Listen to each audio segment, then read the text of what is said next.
മഹാത്മാഗാന്ധിയെ അവഹേളിച്ചു നരേന്ദ്രമോദി. ഇതാണ് ഇപ്പൊ ടി വി ചർച്ചകളിലൊക്കെ ഇങ്ങനെ സജീവമായിട്ടുള്ള ചർച്ചകൾ നടക്കുന്നത്. കഴിഞ്ഞ ദിവസം മാതൃഭൂമിക്കകത്ത് വന്നിട്ടുള്ള ഒരു വാർത്ത, BJPയുടെ കരുത്തനായിട്ടുള്ള ഒരു ഡിബേറ്ററാണ് നമ്മുടെ ഈ സന്ദീപ് വാര്യർ എന്ന് പറയുന്ന ഈ ഒന്നാം തരം ചാണകം. അപ്പൊ ഈ ഗാന്ധിജീനെ നമ്മൾ ഒന്ന് ചെറുതായിട്ട് വെടിവെച്ച് കൊന്നു എന്ന് പറഞ്ഞിട്ടുള്ള ഒരു മഹാനാണ്. കേരളത്തിലെ ജനം അത് മറന്നിട്ടില്ലെന്നാണ് എനിക്ക് തോന്നുന്നത്. നിങ്ങളാരും അത് മറക്കാൻ സാധ്യതയില്ല. നമ്മുടെ രാഷ്ട്രപിതാവ് ഏത് രീതിയിലാണ് നമുക്ക് സ്വാതന്ത്ര്യം മേടിച്ചു തന്നത്? സമാധാനത്തിന്റെ മാർഗത്തിൽ ബ്രിട്ടീഷുകാരോട് പോരാടി സ്വാതന്ത്ര്യം മേടിച്ചു തന്ന നമ്മുടെ രാഷ്ട്രപിതാവിന്റെ നെഞ്ചിലേക്ക് നിറയൊഴിച്ച ആ ഒരു പ്രസ്ഥാനത്തിന്റെ വ്യക്താവാണ് ഗാന്ധി സ്നേഹം വന്നിട്ട് ഇങ്ങനെ ഘോരഘോരം ഈ ചാനലിനകത്തിരുന്നുകൊണ്ട് ഇങ്ങനെ കുരച്ചത്. ഇതൊക്കെ കേരളത്തിലെ പൊതുസമൂഹം ഇങ്ങനെ കണ്ടുകൊണ്ടിരിക്കുകയല്ലേ, ഈ വിഡ്ഢിത്തരവും പൊട്ടത്തരവും ഒക്കെ ഇങ്ങനെ പറയുന്നത്.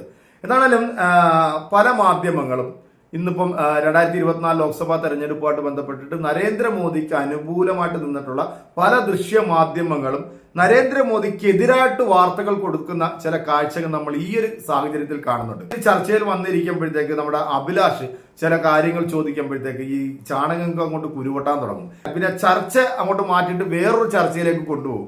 അപ്പൊ ഈ അഭിലാഷ് പണ്ട് മീഡിയ വണ്ണിന്റെ ആങ്കർ ആയിരുന്നു, മീഡിയ വണ്ണിന്റെ വാർത്ത വായിക്കുന്ന ഒരാളായിരുന്നു. അദ്ദേഹം ആ ഒരു ചാനലിനകത്ത് ജോലി ചെയ്തിട്ടുള്ള ഒരാളായിരുന്നു. അപ്പൊ ജോലി ചെയ്ത ശമ്പളം മേടിക്കുക എന്നുള്ളത് അത് സ്വാഭാവികം. കാരണം ശമ്പളം ഇല്ലാതെ വെറുതെ ആരും പോയിട്ട് ഓസിന് പോയിട്ട് ഒരു സാധനത്തിനകത്ത് കൊണ്ട് പണിയെടുക്കത്തില്ല.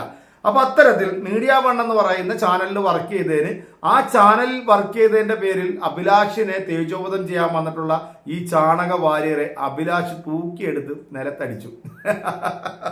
കാരണം ഈ BJPക്ക് അനുകൂലമായിട്ട് പറയുന്നവരെല്ലാം നല്ലവരും, BJPയുടെ തോന്നിവാസങ്ങൾക്കെതിരെ പറയുന്നവരൊക്കെ രാജ്യദ്രോഹികളും, പിന്നെ രാജ്യത്തിന് വിരുദ്ധമായിട്ട് പ്രവർത്തിക്കുന്നവരും, നിങ്ങളൊക്കെ ഈ രാജ്യത്ത് വേണ്ട എന്ന് ചിന്തിക്കുന്ന ഒരു വിഭാഗമാണ് ഈ സംഘപരിവാർ.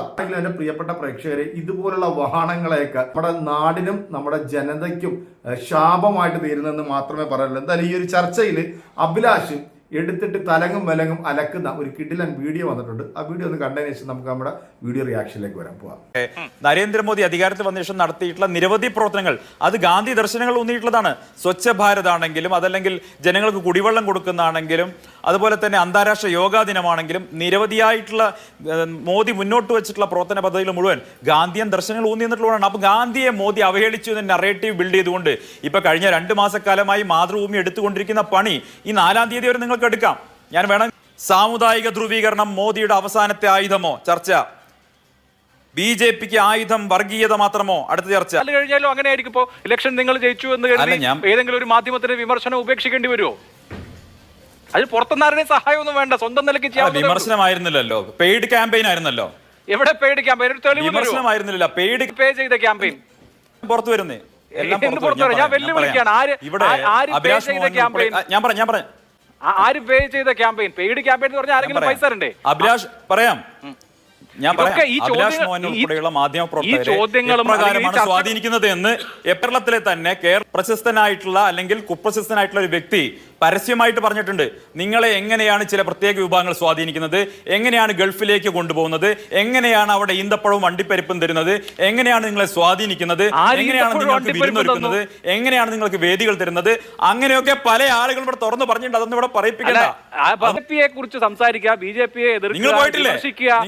നിങ്ങൾ ദുബായിലും നിങ്ങൾ മറ്റ് സ്ഥലങ്ങളിലും ഒക്കെ ആരുടെയൊക്കെ ആതിഥ്യം സ്വീകരിച്ചുകൊണ്ട് പോയി എങ്ങനെയൊക്കെ BJP വിരുദ്ധ ക്യാമ്പയിന്റെ പങ്കാളിയായി മാറുന്നു. ഇതൊക്കെ ഞങ്ങൾ നല്ല ബോധ്യമുണ്ട്. ഇതൊക്കെ ആ പണി ഞങ്ങൾക്ക് നല്ല ബോധ്യമുണ്ട്. 2 മാസക്കാലം അതെല്ലാം BJP വിരുദ്ധ പണി. ഞങ്ങൾക്ക് നല്ല ബോധ്യമുണ്ട്. ആ ബോധ്യം ഞങ്ങൾക്കുണ്ട്. 4-ാം തീയതി ജനങ്ങൾ ഇതിനൊക്കെ മറുപടി തരും. 4-ാം തീയതി മാതൃഭൂമി അടക്കമുള്ള മാധ്യമങ്ങൾ നടത്തിയിട്ടുള്ള BJP വിരുദ്ധ പ്രചരണം, രാഹുൽ ഗാന്ധി അതുപോലെ തന്നെ അവരുടെ മുന്നണിക്കും കോൺഗ്രസിനും അനുകൂലമായി നടത്തിയിട്ടുള്ള പണികൾ നാലാം തീയതി എന്ത് ആകാശം ഇടിഞ്ഞു വീണാലും ഓരോ മാധ്യമത്തിനും ഓരോ എഡിറ്റോറിയൽ പൊസിഷൻ ഉണ്ടാവും, നിലപാടുണ്ടാവും, ബോധ്യങ്ങൾ ഉണ്ടാവും. അത് പറയും. അതൊന്നാമത്തെ കാര്യം. അതിപ്പോ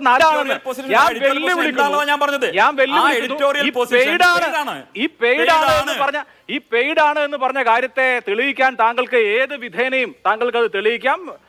അത് താങ്കളോടുള്ള ഓപ്പൺ ആയിട്ടുള്ള ചലഞ്ചാണ്. താങ്കൾക്ക് അത് പെയ്ഡ് ആണ് എന്നുള്ളത് തെളിയിക്കാം. പിന്നെ തീർച്ചയായിട്ടും തെളിയും. സ്വന്തമായി മുസ്ലിം സംഘടനകളെയും നാവായി മാറുന്നു. നിങ്ങൾ ദുബായിലേക്ക് പോകുന്നു. നിങ്ങൾ പല സംഘടനകൾ ആതിഥ്യം സ്വീകരിക്കുന്നു. ആതിഥ്യം സ്വീകരിക്കുന്നയാളാണ്. നിങ്ങൾക്ക് ബിജെപി വിരുദ്ധ അജണ്ടയുണ്ട്. ഞാൻ ദുബായിൽ ഏത് സംഘടനയുടെ അജണ്ടയുമായി മുന്നോട്ട് പോകുന്നയാളാണ്. ഞാൻ ഇവിടെ പോയി. നിങ്ങൾ നിരവധി ആളുകളുടെ നിരവധി ഡ്യൂബിയസ് ആയിട്ടുള്ള സംഘടനകളെ ആതിഥ്യം സ്വീകരിച്ചവരാണ്. ഏത് സംഘടനയുടെ മാധ്യമ പ്രവർത്തകർ, ഏത് സംഘടനയുടെ ഏത് സംഘടന ഏത് ഡ്യൂബിയസ് അടക്കമുള്ളവർ, നിങ്ങൾ അടക്കമുള്ള ആളുകളോട് ചുമ്മാ പറയല്ലേ?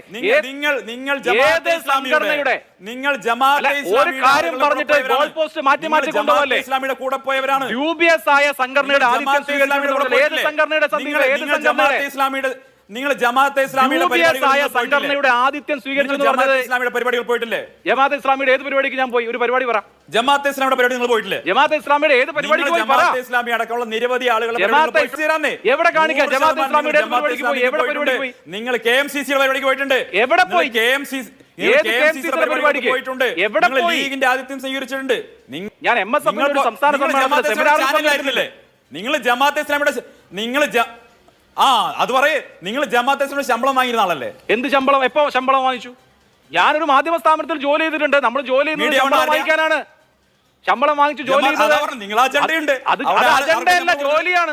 അവിടെ BJP വിരുദ്ധ പറഞ്ഞ ആൾക്കാരെ കൊടുക്കുള്ളൂ. അല്ല, ഞാൻ ചോദിക്കട്ടെ, നിങ്ങൾ ഇപ്പോ നമ്മൾ സംസാരിക്കുന്ന വിഷയം ഞാൻ ജേർണലിസ്റ്റ് ആണ്. ജേർണലിസ്റ്റ് ചെയ്യുന്ന പണിക്കാണ് ഏത് സ്ഥാപനമായാലും. ഞാൻ എവിടെയൊക്കെ ജോലി ചെയ്തിട്ടുണ്ടോ അവിടെയൊക്കെ ശമ്പളം വാങ്ങിച്ചിട്ടുള്ളത് പണിയെടുത്തിട്ടാണ്. എന്റെ സന്ദീപെ ഒരുത്തന്റെ ഒരു ഓശാരവും വാങ്ങിച്ചിട്ടില്ല, ഒരു ചായവും ഞാൻ വാങ്ങിച്ചിട്ടില്ല. അപ്പൊ അതെനിക്ക് എനിക്ക് അഭിപ്രായം പറയാൻ ഒരാളെയും പേടിക്കേണ്ട കാര്യമില്ല. നിങ്ങൾ MBSന് വേണ്ടി നയിച്ചു, എന്ത് മുസ്ലിം ലീഗിന് വേണ്ടി നയിച്ചു? എന്ത് മുസ്ലിം ലീഗ്, എന്ത് MBS, എന്ത് ജമാഅത്തെ ഇസ്ലാമി? ഞാൻ മീഡിയ വൺ ചാനലിൽ പണം വാങ്ങി ജോലി ചെയ്തിട്ടുണ്ട്. ജോലി ചെയ്യുന്നതും എന്തെങ്കിലും ആനുകൂല്യം പറ്റുന്നതും രണ്ടാണ്. അറിയാത്തല്ലോ. ജമാഅത്തെ ഇസ്ലാമിയുടെ പണം വാങ്ങിയവർ കൂടുതൽ ന്യായീകരണം പറയരുത്. എന്ത് ന്യായീകരണം? ഇപ്പൊ താങ്കൾ കുറെ ടൈറ്റിൽ വായിച്ചല്ലോ. ആ ടൈറ്റിലൊക്കെ 4-ാം തീയതി ഇപ്പൊ കുറെ ടൈറ്റിൽ വായിച്ചല്ലോ. 4-ാം തീയതി ആകുമ്പോ ഈ ടൈറ്റിലൊക്കെ ആവിയായി പോകുന്ന സ്വപ്നം കണ്ടോ? അത്രേ ഉള്ളൂ. അതിനിപ്പോ അത് പറഞ്ഞ് നമ്മൾ ഗാന്ധിജിയുടെ വിഷയം ഡൈവേർട്ട് ചെയ്യണ്ട. കാരശ്ശേരി മാഷ്ക്ക് 8 മണിക്ക് അതെ, അതാണ് ഞാനും പറയുന്നത്. സമയം കളയണ്ട. 10 വർഷം കൊണ്ട് നരേന്ദ്രമോദി ഇവിടുത്തെ സാധാരണക്കാരായിട്ടുള്ള ജനങ്ങൾക്ക് നൽകിയിട്ടുള്ള ജനസേവനങ്ങളെ കുറിച്ചിട്ടൊക്കെ ഈ സന്ദീപ് ജി ഇങ്ങനെ ഇരുന്ന് പറഞ്ഞു. യോഗ, കക്കൂസ്, അങ്ങനെയുള്ള കുറെ സംഭവങ്ങൾ ഇവരുടെ അജണ്ടയിൽ ഉണ്ടായിരുന്നല്ലോ. കാരണം ഈ 15 ലക്ഷം അക്കൗണ്ടിൽ വരുമെന്നൊക്കെ പറഞ്ഞിരുന്നു. അതൊന്നും കിട്ടിയില്ല. അതൊക്കെ വോട്ടർ അക്കൗണ്ടിലേക്ക് തന്നെ പോയിട്ടുണ്ട്. അപ്പം ഇപ്പോഴും ഈ വാരണാസി എന്ന് പറയുന്ന നരേന്ദ്രമോദിജിയുടെ മണ്ഡലത്തിൽ പല ചാനലുകളിൽ പോയിട്ട് നടത്തിയിട്ടുള്ള ചില വീഡിയോകൾ പുറത്ത് നമ്മൾ കണ്ടു കഴിഞ്ഞാൽ സത്യം പറഞ്ഞാൽ ആ സ്ഥാനത്തൊന്നും ഇരിക്കാൻ ഒരു യോഗ്യതയും ഇദ്ദേഹത്തിന് ഇല്ല എന്ന് തന്നെ വേണം പറയാം. കാരണം അദ്ദേഹത്തിന് സ്വന്തം മണ്ഡലമായിട്ടുള്ള അവിടെ പോലും അദ്ദേഹത്തിന് സാധാരണക്കാരുടെ ജനങ്ങളുടെ അടിസ്ഥാന പ്രശ്നങ്ങളിൽ പോലും ഇടപെടാൻ സാധിച്ചിട്ടില്ല. ഒരു മുറിക്കകത്തൊക്കെയാണ് ആൾക്കാർ തിങ്ങിക്കൂടി കഴിയുന്നത്. സ്വന്തമായിട്ട് കക്കൂസ് പോലും ഇല്ല. നമ്മുടെ ഇന്ത്യ എന്ന് പറയുന്ന നമ്മുടെ മഹാരാജ്യത്തെ ഏതോ പിന്നെ 10 വർഷം കൊണ്ട് അങ്ങ് എത്തിക്കേണ്ടടുത്ത് എത്തിച്ചിട്ടുണ്ടെന്നൊക്കെ വീരവാദം മുഴക്കുന്ന ഇവനൊക്കെ ഒരു പ്രാവശ്യമെങ്കിലും ഈ പറയുന്ന പ്രദേശത്തേക്ക് ഒന്ന് പോയി നോക്കണം. എന്തായാലും അഭിലാഷ് കൊടുക്കേണ്ടത് കൃത്യമായിട്ട് കൊടുത്തിട്ടുണ്ട്. ഇവനൊക്കെ ഇങ്ങനെ വന്നിരുന്ന് സ്വയം അടിമേടിച്ച് കണ്ടം വഴി ഓടുന്ന കാഴ്ചയല്ലാതെ നമുക്കൊന്ന് കാണാൻ പറ്റത്തില്ല. ഇനി 4-ാം തീയതി കഴിയുമ്പോഴത്തേക്ക് എന്തായിരിക്കും അവസ്ഥ എന്നുള്ളതും കൂടെ സന്ദീപ് ജിയും പറയുന്നുണ്ട്. എന്തായാലും 4-ാം തീയതി കഴിഞ്ഞാലും മാധ്യമപ്രവർത്തകന്റെ ധർമ്മം എന്താണോ അതവൻ ചെയ്തുകൊണ്ട് തന്നെ ഇരിക്കും. അതിനിപ്പോൾ എന്തൊക്കെ വിഷയം ഉണ്ടെങ്കിലും ഇവന്റെയൊക്കെ കള്ളത്തരങ്ങൾ പൊളിച്ചടുക്കുന്ന ധീരനായിട്ടുള്ള മാധ്യമപ്രവർത്തകയാണ് നമ്മുടെ രാജ്യത്തിനാവശ്യം, നമ്മുടെ നാടിനാവശ്യം. അതല്ലാത്തടത്തോളം ഈ രാജ്യം നാശത്തിലേക്കേ പോകത്തുള്ളൂ എന്ന് മാത്രമേ പറയാനുള്ളൂ. എന്തായാലും നിങ്ങളുടെ വലിയൊരു അഭിപ്രായം കമന്റുകൾ അറിയിക്കാം. മറ്റൊരു വീഡിയോ ആയിട്ട് കാണാം. ശുഭപ്രതീക്ഷ. നിങ്ങളൊക്കെ സ്വന്തം വെനീസ് കണ്ടിട്ട് തന്നെ.